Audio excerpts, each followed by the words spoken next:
Good evening, everyone. Good evening, members of the public who have joined us.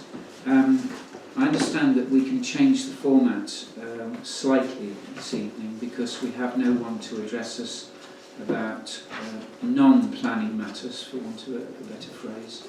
So what I would like to do is open our council meeting in just a moment formally, and then when we come to planning, those items that people wish to speak about, we will invite you to speak at that time.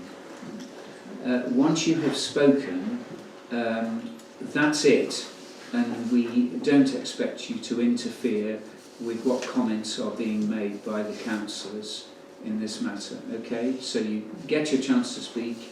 Any questions will be asked of you, but once you have had your speaking and question and answer, then that's it. It is up to the parish council to make any decisions they have to make. Is that clear as a bell? Thank you. Welcome everyone. Welcome to our December meeting. Our first item is any apologies. Apologies from Amanda and from Malcolm. Amanda, personal circumstances, Malcolm is unwell. So, can you signify that you're happy to accept those? Thank you. Declarations of interest. Bob? Can I give my usual planning one? The non-predetermination and ORI, I think it is, for my membership of the county district and parish hall, and just a reminder that I've got the special dispensation thing on the shop issues. Okay. Shareholder on the shop? Jane and Tracy. Personal interest in planning application 0722 26 North Wayfarm. Okay. And same for myself, for the same one for 000826 personal interest. Okay. So as personal interest, you can obviously carry on involving yourself in the discussion. Now that you've declared personal interest. So there's no reason to leave the room. Okay, thank you. Item 3, to approve the minutes of our meetings on the 2nd of November and 16th of November. You've all been circulated the minutes. Are you happy that I sign them as a true record of those meetings? Can you signify this? So I don't expect you to read it from there. Thank you. Okay, we open up the planning session. Are you happy, Sarah, that we go through them in the order that they are on the sheet? Yeah, I think that's appropriate. Okay, so the first one is really on the border between Brent Knoll and East Brent, but it's 2422 00037, erection of a dwelling on site of existing agricultural building which is to be demolished on land to the south of Burton Road, East Brent. Sarah, do you want to, or is Melina going to handle that one? You're on. Oh, I should have asked, does anyone want to speak to us about this particular development? Sorry, because it's changed, I've lost my way. No? Okay. Melina, it's all yours. Do you have a paper copy of this one? No, what I have got, they'll go on the screen. Let you see it on the screen.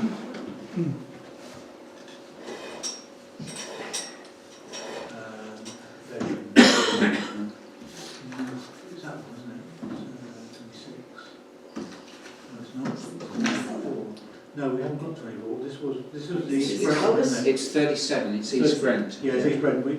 I couldn't download East Brent, unfortunately. No, I couldn't. I think this is the one I couldn't find. Yeah, it probably was actually. I had terrible trouble trying to download that one actually. So I'm not sure. I mean, it's not our application, it's actually East Brent's application. So it's a question of whether you want to make any comments on what you've seen. What's the determination date like? Do we know? It's soon-ish.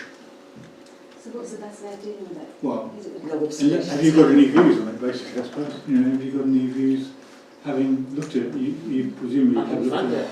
No, I had trouble on this one.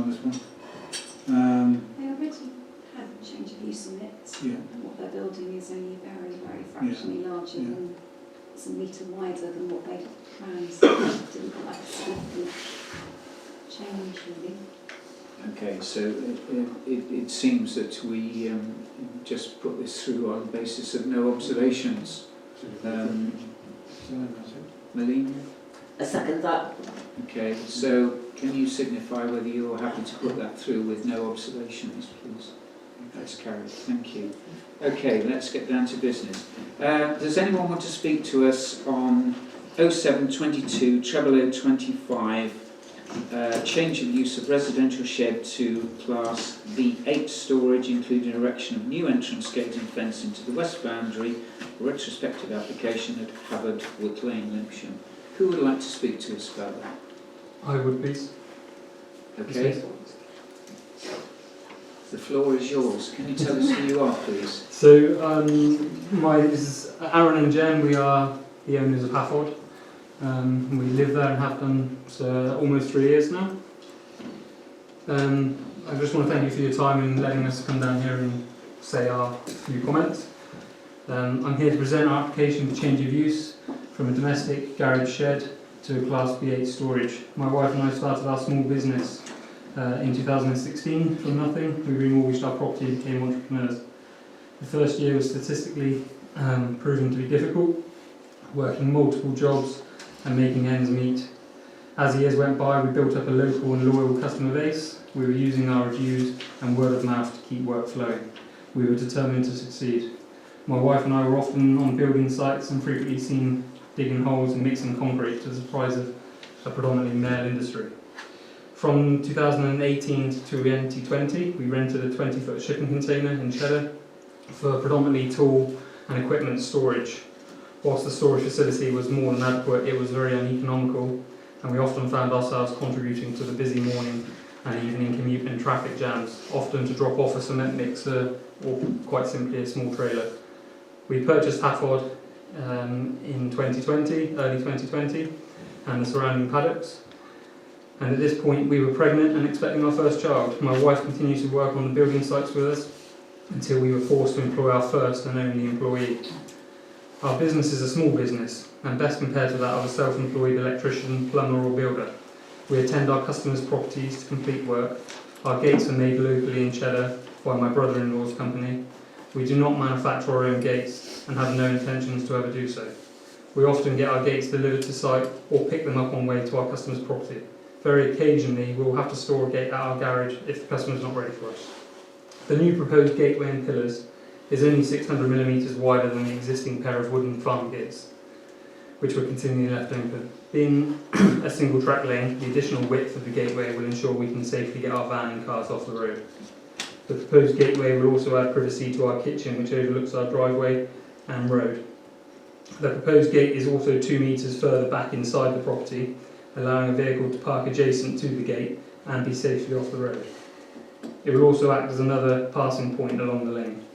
The proposed gate, along with the existing fencing, will ensure our children and dogs are kept safely off the road.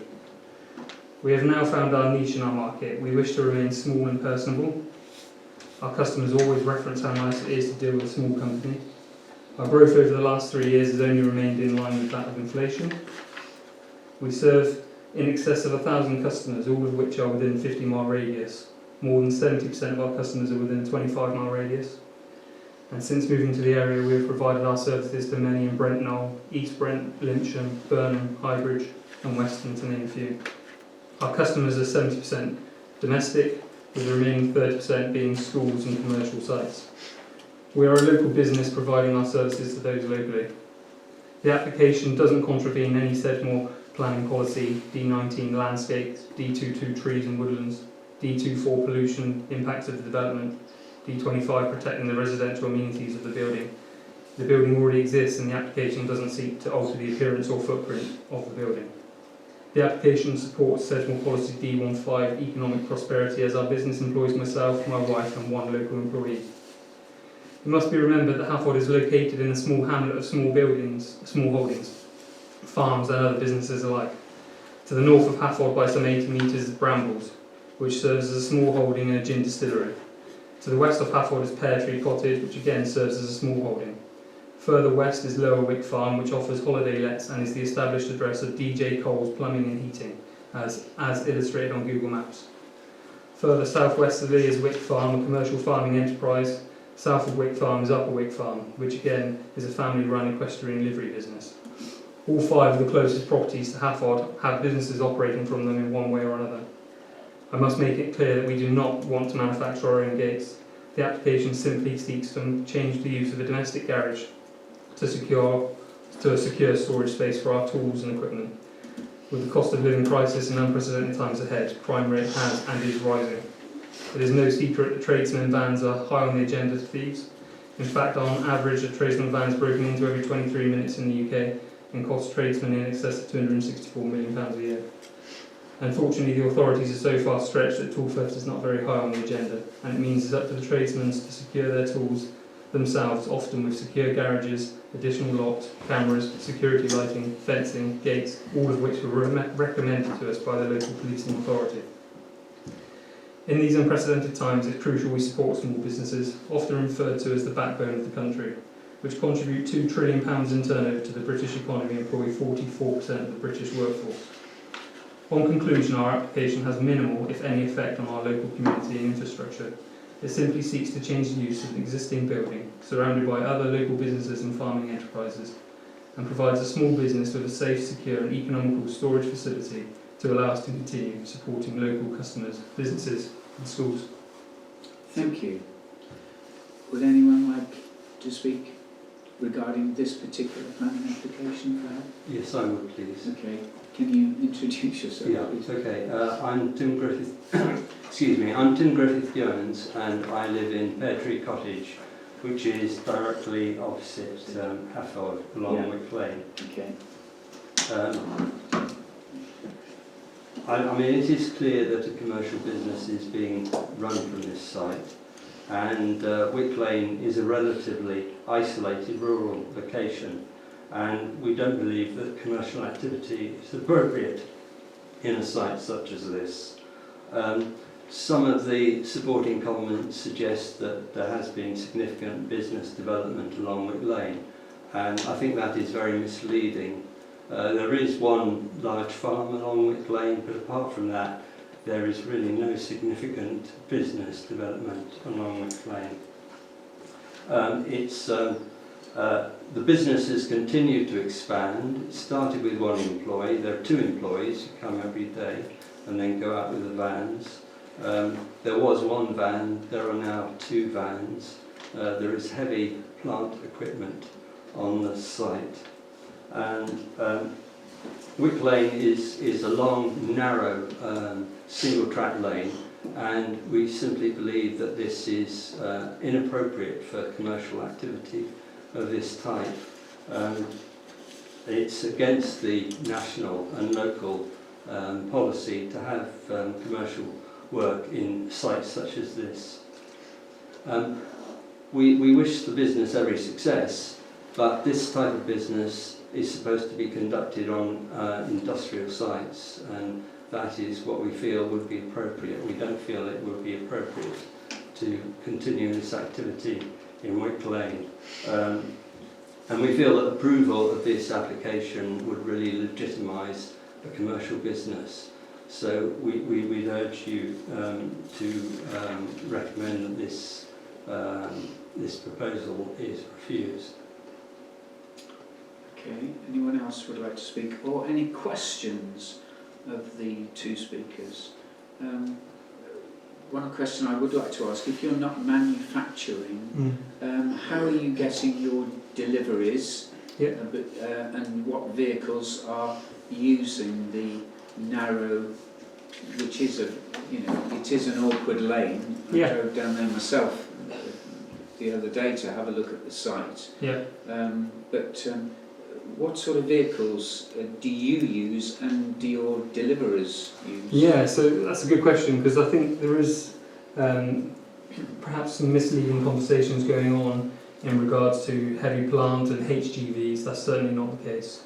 Like I said, our gates are manufactured in Cheddar, my brother-in-law's business. We do the CAD drawings and we design them, and I'll be honest, in the early days we did manufacture them ourselves.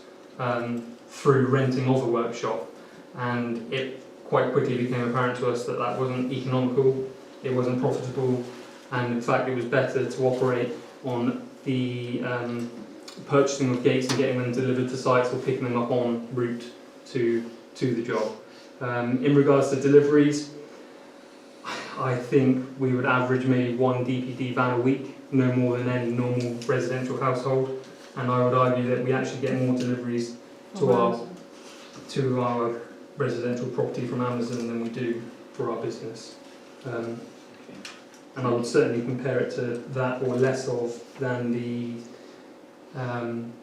deliveries that are going to the small holdings, and that's one of our small holding included. You know, our recent agricultural building, that did come on a HGV. That's the only one HGV vehicle we've had, and that was the delivery of the small holding building. Is that the green corrugated iron building? That's correct. Erected. Okay. But this is not.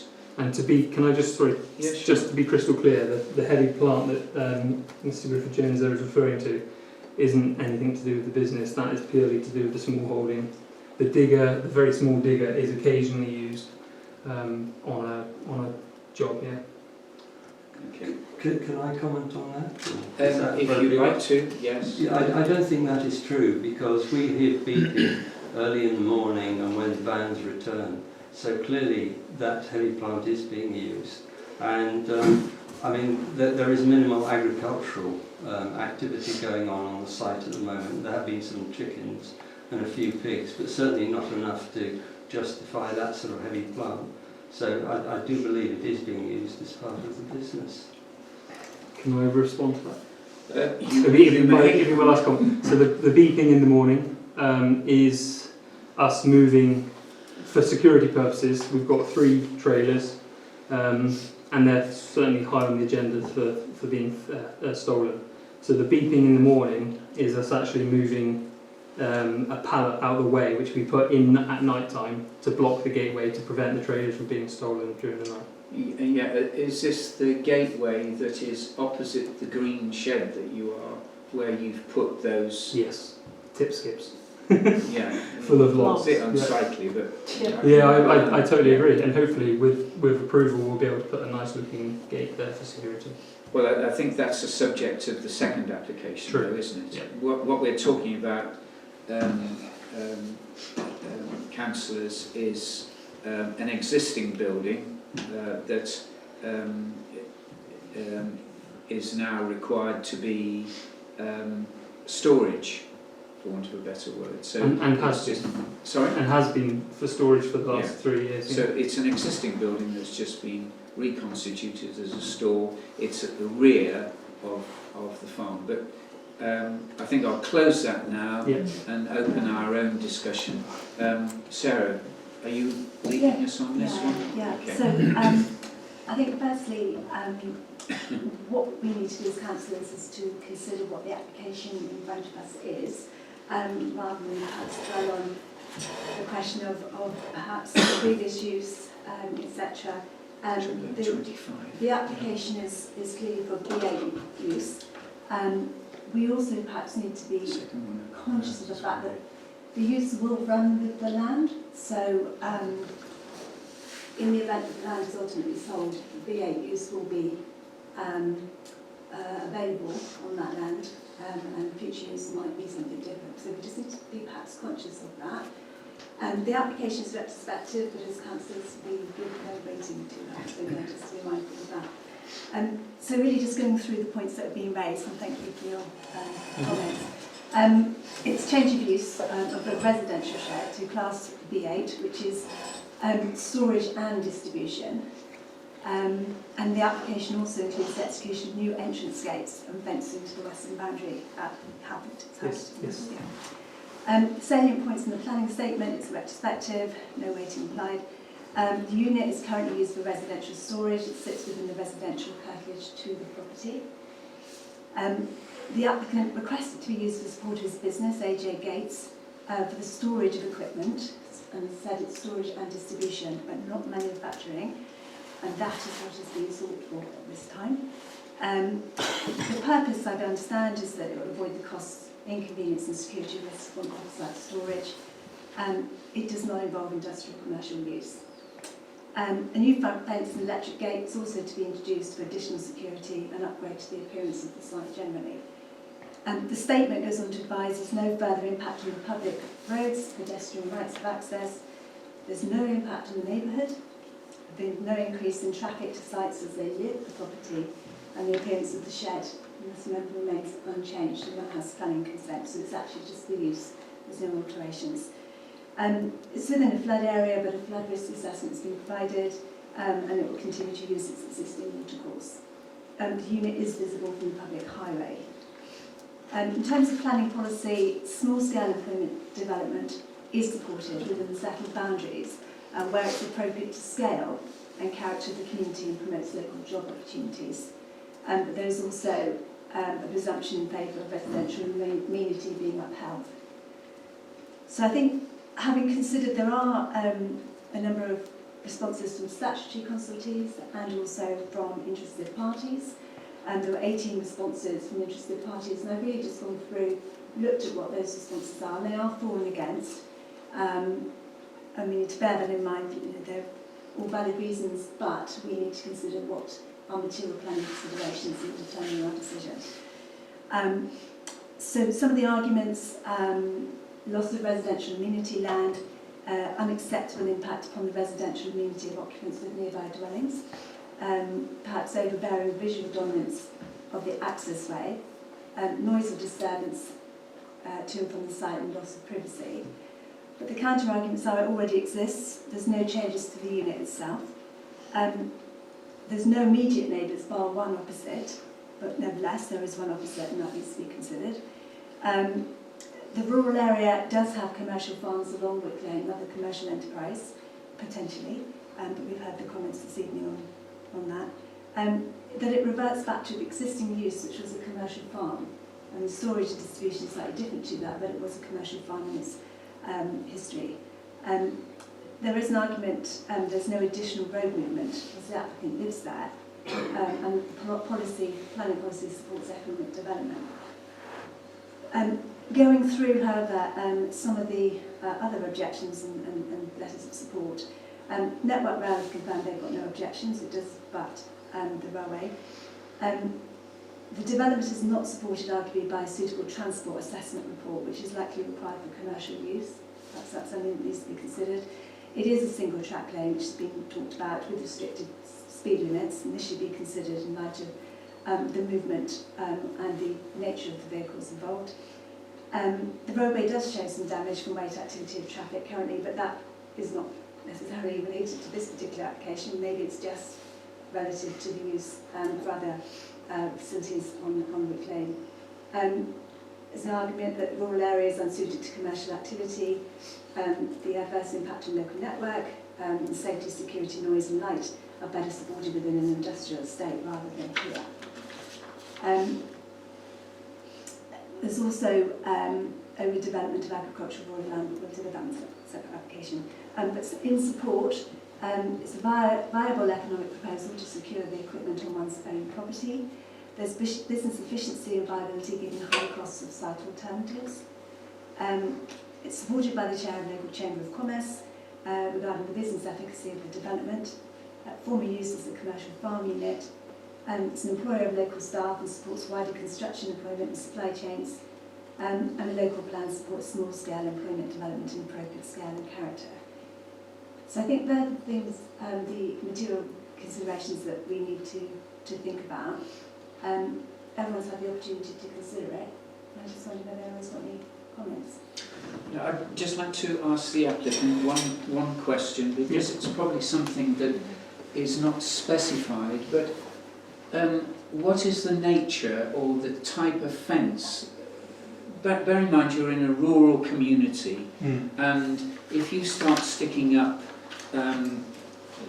what I would call, well, I better not say it, but aggressive gates, for want of a better word, like we've seen on the top of Hill Lane, two huge galvanised solid doors, which are totally out of keeping. I think we do need to make sure that the fencing and the gates are in line with what one would expect in a rural environment, given the other properties that surround there. Yeah. Can you answer that one for us, please? Yeah, I mean, predominantly the fence was erected quite fastly after our dog was run over on the road. The hedge that was previously there was very, best word is holy. There was lots of small holes in there, and whilst we chucked lots of chicken wire in there, it was not adequate for keeping in 2 Jack Russells. And as we progressed on, our smaller children started manoeuvring and crawling and running now. So we wanted to somewhere, and that predominantly is our back garden, where the fence is. That is predominantly our back garden. So it's nice to have some privacy there when our children are playing in their garden. In regards to the what the gates would look like, I think our proposal of brick pillars in predominantly a very red brick built up area in regards to the outbuilding to the north of Hafford is red brick. We certainly are very mindful of keeping it in keeping whilst putting our own stamp on it as well. You know, ultimately that is our garden, that's our home. We don't want to ruin it for ourselves, let alone other people. So we are certainly very cautious of how the appearance is going to look. Well, can you answer my question? How is it going to look? Oh, sorry. So in regards, so the gates, we've proposed that they would be 2 metres tall, and be Solid? solid. Yes. Solid. Yeah. Primarily to keep in our dogs and to give us privacy. Okay. And what about the fencing that you're proposing there? So the fencing is this. Down so that is a timber fence which would be treated with what's it called? Creosote. Okay. Just as the timber work on the red brick building north of Hafford is also got creosoted timber stable doors, timber cladding to the roof. Thank you. I think. Could I just add one more point, which is quite vital? Yes. Yeah. Sorry, the road is a good 400 millimetres elevated above where the gate would be, so people walking along the road can quite comfortably see over a 5-foot gate, and would be therefore looking straight into our rear garden.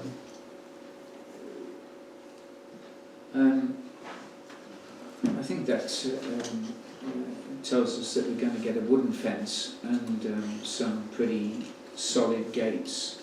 Is the fence also going to be 2 metres high? So the fence is already existing, has been there for 2 years, and that's And is that 2 metres it's high? 1850. Okay, thank you. Am I allowed to make a comment? Yeah, and then that's it. Okay. Okay. Well, the previous, well, not the previous owner, but the one before put up this fence, pretty much exactly the same as the fence that is there now, and that was the subject of an enforcement notice from the council that it was inappropriate to have such a high fence so close to the road, and the next person who bought the house, the enforcement notice was served on them and they had to remove it, and it has now been replaced by virtually an identical fence, yet as I understand it, that enforcement notice still stands. Can I just reply to that comment really quickly? Sorry, because it's quite crucial. Tim's correct, there was an enforcement notice put on the fence. The fence ran the entire length of the field and the paddock, and it was also roadside of the telegraph pole and the gas valve, which is certainly not the case now. We've pushed it further back than where the hedge was, because the gas valve was replaced by the gas board and they had to dig into the hedge to get to the valve. We've put our fence our side of the valve, so the valve is very much accessible now to the utility companies, and they certainly appreciate it. Yeah. Okay. Okay, that's it then. It seems to me, and actually, rather than seems to me, what AD, give me any comments that you have about this one. It's a solid gates. It's it's 2 metres, it's 6 foot, whatever they are. It's solid gates. It's going to be a big impact on that road and that lot. 90% of the gates around here, even on the farms, are little wooden 4 foot gates. That's the impact it's going to have. My impact. I mean, we're certainly open to No, negotiation. no, Sorry. hang on. Tracy? I agree. 2 metre gates could look quite